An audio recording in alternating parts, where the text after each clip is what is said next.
What's good, Joe? Welcome to my review for The Matrix Resurrection. Just got back from the theater. And yo, I gotta say, I fucking love this film, which I was actually surprised by how much I enjoyed it, because you guys know the reviews have come out. I've watched a lot of them for people that like, people aren't as super high on this film as weren't super high on the film. Which I saw, and like I said, I even mentioned this in my trailer reaction. I wasn't even really that hyped for it too. Like I, like many of you, and do love The Matrix, but I was like, when the announcement before that came out there, and of course when it was announced that it was going to come out the same day as John Wick Chapter 4, which is hilarious. That was actually going to be a thing until, of course, the pandemic and everything got delayed and shipped around and everything. And now I think John Wick Chapter 4 has been delayed till fucking 2023 or some shit. Look. I was also going to watch John Wick 4 first, But the first trailer came out. I enjoyed it. I was loving the ride. The second trailer came out, and then I was a little bit more hyped for the film, and I was actually excited for it. And once I got in the theater, watched it in IMAX, which actually I found hilarious because, like, I remember in the TV spots they mentioned in IMAX for a limited time only. I'm like, oh, like any other movie. No, they were not kidding. It was literally, when they said limited time only in the TV spot, they literally meant a limited time only, because outside of the opening weekend today, this was the last day my local Cinemark was going to be screening the movie in IMAX. They didn't even bother switching the poster for the next to the IMAX, and it was still it was still No Way Home. If you guys can see if you follow me on Twitter and Instagram, like they didn't even bother switching the poster, which I found kind of funny. But yeah, man, I love the film. I thought it was fantastic. I obviously got my grievances with it, a couple of things, some of which I've already kind of mentioned, like with casting and everything, but either way, man, let's just jump into the movie. Is, of course, directed by Lana Wachowski, and of course stars the legendary, the GOAT, Keanu Reeves, Carry-On Mass, Priyanka Chopra, if I'm saying that right. I'm wrong, bro. Jessica Hedwig, Yahya Abdul-Mateen II, if I got that right, and many more. And the plot of The Matrix Resurrections is to find out if his reality is a physical or mental construct. Mr. Anderson, aka Neo, will have the choice to follow the white rabbit once more. Okay, first off, I gotta talk about the cast is awesome. Of course, Keanu Reeves is legendary. He is amazing as Neo. I loved him every time. Whenever Keanu was on screen, I had a big smile on my face. You guys know I love me some Keanu, and I love me some Neo. Carry-On Mouse was awesome in the film as well, man. I loved it, which actually, funny story. I don't know if I mentioned this in any of the trailer reactions I had when I watched one during for The Matrix Resurrections, but when I saw her face, and I saw her, and like when I saw her face, I'm like, yo, she looks very familiar. What do I know from? And obviously, and I wasn't because like, oh, because she's Trinity in the previous Matrix. It wasn't that, and it wasn't until one of my classes, ironically, was about LGBT characters and like movies and TV shows and whatnot. For one of my classes, I picked Jerry from Jessica Jones because Jerry's awesome character. She's the MCU's actual first gay character. And I thought she was on the gaming suit stuff by Jessica Jones. It wasn't until I started looking up clips about Jerry that I'm like, oh, that's where I recognize her from. She's Jerry in Jessica Jones. I don't know how, not once in the entire time Jessica Jones was there, throughout all 3 seasons in The Defenders, I never once put 2 and 2 together that Jerry is played by Trinity. I don't know how long. I don't know how I did never put that 2 together, and it also kind of shows how long it's been since I rewatched these films that did not connect with me. But yeah, I was like, oh, that's where I recognize it from. But she's great. Jessica Hedwig, who you guys may remember as Colleen Wing from Iron Fist, she was also, out of all the new characters we got, her and Neil Patrick Harris' character, without a doubt, my 2 favorite of the new characters they introduced. I love those 2, and it was so good to see her again something after Iron Fist got canceled. Because I loved Iron Fist, and I loved her as Colleen Wing. So I was happy to see her once again in something. Now. So that was great. I thought the fight scenes were overall pretty good. Definitely not as good as the original ones. We'll talk more about that a little bit later. But one thing I gotta mention this. I gotta say this right now. Okay, first off, Yahya Abdul-Mateen II. Listen, man. Of course, you guys already know that he plays the new Morpheus, and we have what's his name playing the new Agent Smith. Listen, man. He does the best any man you given this impossible task can do. He does a good enough job as Morpheus, as the new Morpheus, but I still don't understand why they couldn't just get Lawrence Fishburne back. Now, granted, the movie does explain why he is not here. What happened to him between the Revolutions and here. And to be fair, they gave explain, but at the same time, like, y'all couldn't just de-age him if you really wanted to do the young Morpheus. Like, did y'all not watch Captain Marvel? It clearly can work, you know? But yeah, but like I said, he does the best you can possibly give in this role, man, and I give him props, and he did the best he could. I thought he was pretty good, but Agent Smith, more on him later. Oh boy. But so I like that. I thought the fight scenes were overall pretty good, but like I said, they were not as good as the first one. I did like the meta-ness of this film, because this movie is very meta. We're actually here, and I don't know if this is considered a spoiler or not, but we find out that in this world, in this rebooted Matrix simulation thing, the Matrix is an actual video game created by Thomas Anderson, by Neo. And the man, even if you paid attention, you could notice the man even had a game award from 1999. Which, when I saw that, I was laughing my ass off because you guys know what the Game Awards this year. We had the little clip of the Matrix Resurrection, and of course the announcement of that Unreal Engine 5 tech demo thing as well. And when I saw that, I'm like, it just made me wonder, because this movie like you guys know, the movie got delayed a couple times because of the pandemic and everything. How long did Jeff Keighley have that little Matrix partnership in his back pocket? How long did he have that in the box? How long did he have that just lying around waiting for him to announce that stuff with a Game Award appearing in the film? So I thought that was hilarious, and I just kind of thought that was really cool with them being like getting meta. Like, it's not to the same meta-ness as, say, or self-awareness as, say, Wes Craven's New Nightmare, but I would say it's more akin to Scream, to with how meta it is with the video game thing. You even have this one scene where Neo is tripping out as he's trying to figure out how he's going to do the Matrix 4, because they mentioned in the film that Warner Brothers, our parent company, Warner, is doing a fourth film with or without us. Which made me very curious if when Neo was like tripping out trying to figure out what to do next, that was Lana Wachowski trying to figure out how to write the Matrix 4. I would not be surprised if this scene was basically Lana when she was trying to figure out how to write this movie, how to come up with the fourth Matrix film, man. I just thought that whole scene was hilarious, and also Keanu Reeves in that scene is hilarious, as he's just tripping out, man, staring into fucking mirrors and shit. That whole scene was awesome. I thought that meta-ness was I thought that was a really neat idea of them kind of going this meta route with the Matrix universe. But besides the meta-ness, the other thing I gotta mention is Neil Patrick Harris. I fucking loved his performance, man. I thought he was great. He plays, as you guys know, he plays Neo's therapist. And I really liked what he did there. And once we find out more about his character and what his actual role is, I thought it did really good. I thought he was a really interesting character, and I just love. And Neil Patrick Harris' performance throughout this entire movie was fantastic, especially around the end of the movie, once we know what he actually is and we learn more about him.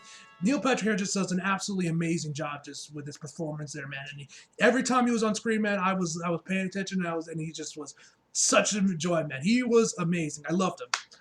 Now, as far as like negatives, first off, like I said, I already mentioned Morpheus.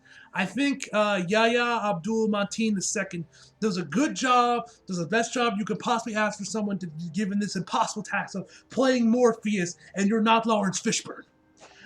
But Agent Smith, my God, he is fucking terrible in this movie. And it's not just because the actor isn't Hugo Weaving. Agent Smith's characterization in this film just sucks. Like, bro, this man doesn't even call Neo Mr. Anderson. He only says that once, and that was in the fucking trailer. That one scene in the trailer, that's the one time he says, Mr. Anderson. Every other time he just says, Tom. Like, Jesus fucking Christ, you're Agent Smith. How the fuck are you not saying Mr. Anderson? Like, bro, it just sounds cooler. Mr. Anderson versus Tom. Come on, bro.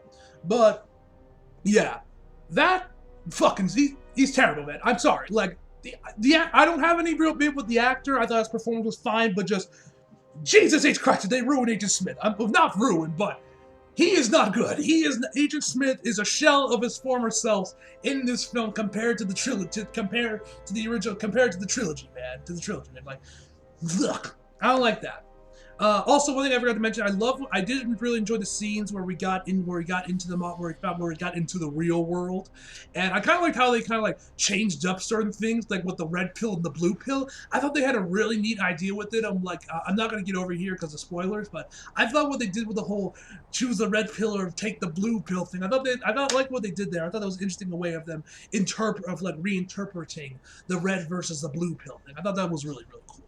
I don't know if I mentioned this, but when we actually get to when we learn more about what's happened in the real world with the humans and the machines since Revolution, I really dug that. So I thought that was really cool, just seeing what has happened since Revolutions in the Matrix universe with machines and humans. I thought that shit was really cool. I enjoyed that stuff, and I thought the last fight scene was awesome, especially from Carry-On Moss. Trinity in the last fight, bruh, that shit peak cinema. Now, so I already mentioned how Agent Smith's movie. Another thing that I had a small grievance with, and these are more like minor nitpicks, you could say. One, I wish we got to see more of Neo with the jacket and the glasses on, cause you guys know it's all over the fucking posters. But we only get to see that at the very end of the movie, and I was like, come on, bro, like, can't you give me a little bit more? We don't even get fucking bullet time in this movie, not really.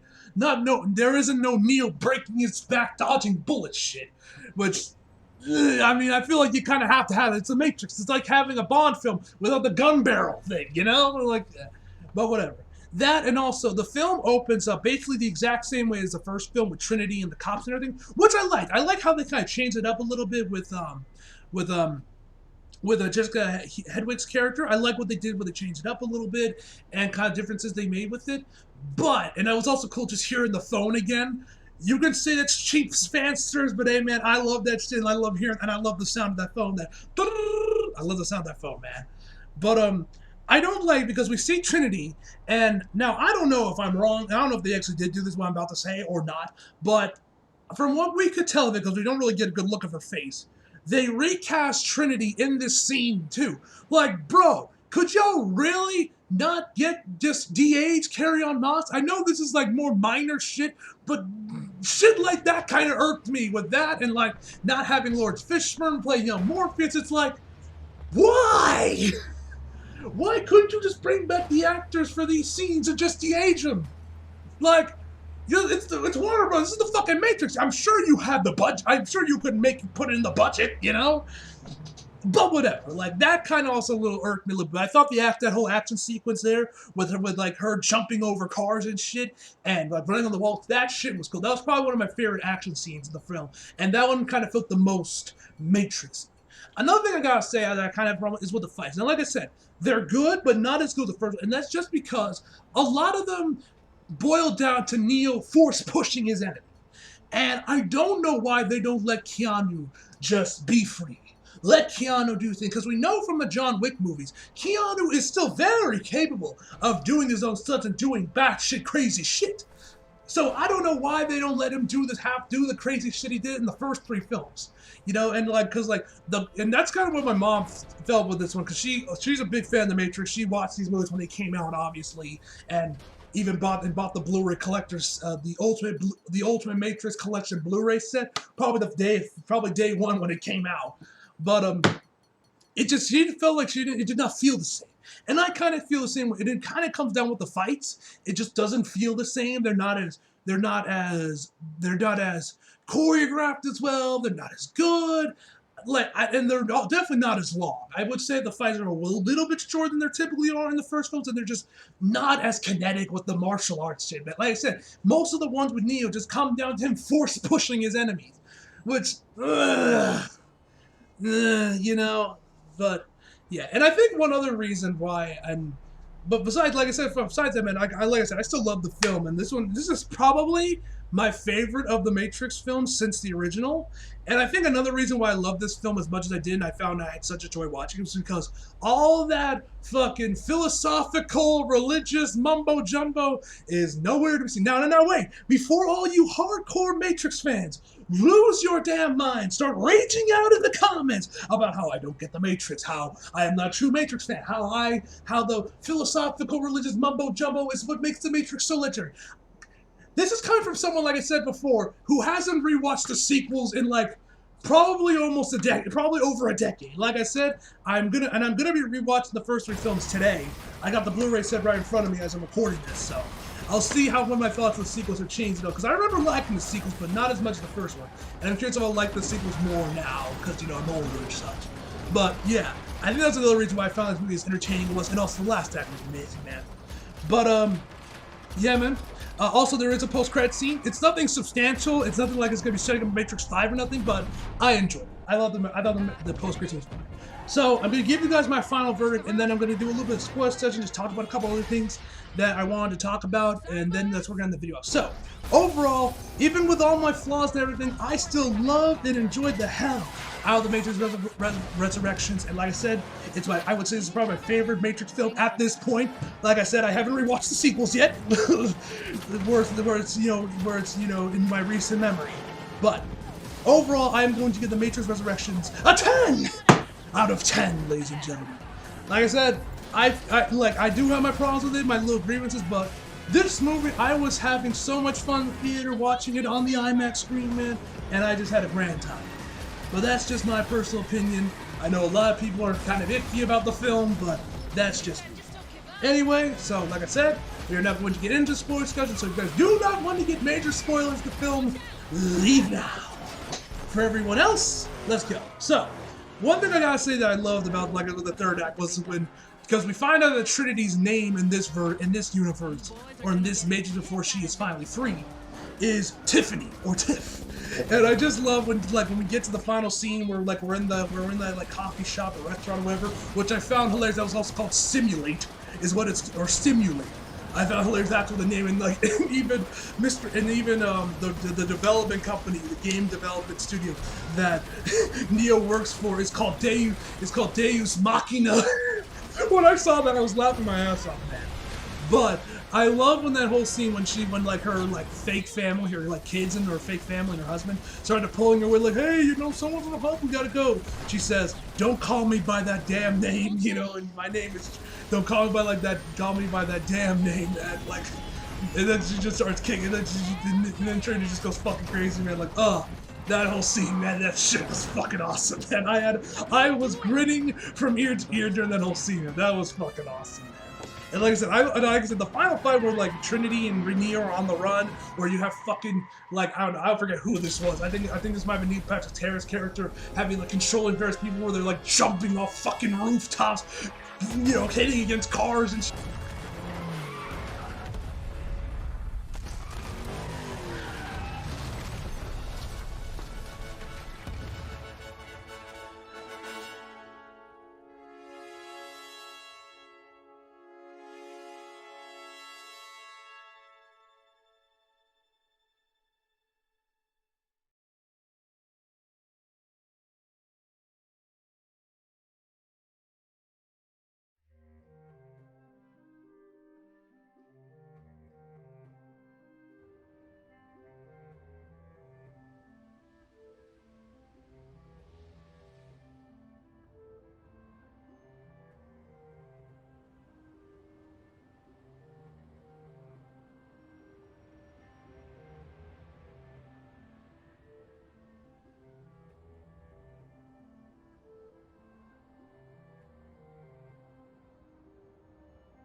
One other thing I gotta talk about that I found also kind of strange is that we find out that apparently since Revolutions, now that they found out that Trinity and Neo are very interconnected, they're like yin and yang, and you can't keep them too close, otherwise they're gonna fuck shit up, and you gotta keep them close enough to where they're still kind of getting power from them. We find out that apparently somehow Neo's one powers have been split amongst the two of them. Neo keeps his force powers, while Trinity is the one that gets to fly. Which I thought was kind of strange, that she's the one that gets flight, and why Neo doesn't keep all of his one powers, because he is the one. So, but I guess now because Trinity and Neo are yin and yang, they're now both the one because they're interconnected. I thought that was a little bit strange, but whatever. Also, I did like how we found out, like I said before, I mentioned this in the spoiler-free discussion, where I like what we saw with the real world stuff, where we found out what happened between after the events of Revolutions. I like that we found that actually that humans and machines are now starting to work together, and they've actually started to create real food. Like we see them eating, like they got Neo, like they had Neo eat a strawberry that they grew together with one of the machines with like this AI they had, which I thought shit like that was pretty cool. That since then, that since Revolutions we have seen, and they have now finally started to work together, man and machine. I thought that was really cool, man. I thought that was cool. But yeah, man, I think that's all I gotta say when it comes to the Matrix Revolutions or Matrix Resurrections. Yeah, man, that's all I gotta say. Looking forward to rewatching the films after I'm done recording this, man. Especially the sequels. I'm curious what my opinions of the sequels will be now. Now that now after I've now that I'm like in my 20s now, and like the last time I watched these, I was like maybe like what 10. But yeah, man. Anyway, guys, hope you guys enjoyed the video. Like if you did, subscribe if you're new. Follow me on Instagram and Twitter if you like. The links down in the description box below. And as always, come back for more. See you guys next time.